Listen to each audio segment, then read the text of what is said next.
pads that can shatter, so do be careful with these, but they are pretty easy to find on eBay if you do have an accident with one.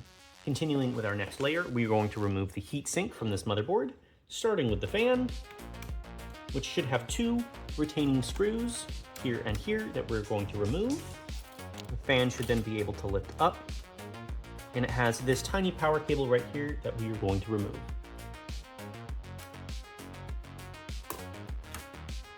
That is the fan assembly, also a part that easily goes out, so it is rather simple to replace.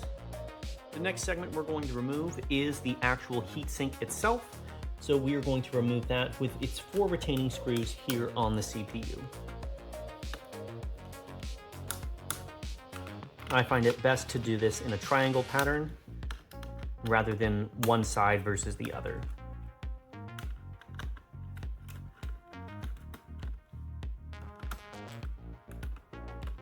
Once those 4 have been removed, very gently lift this up and out of place. It is a good idea to replace this thermal compound, especially if you're getting a refurbished one of this, because these devices are from 2014, so this stuff can be very dry.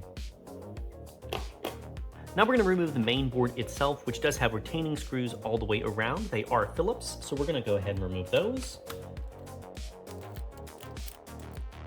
Visual inspection for any remaining screws on the main board.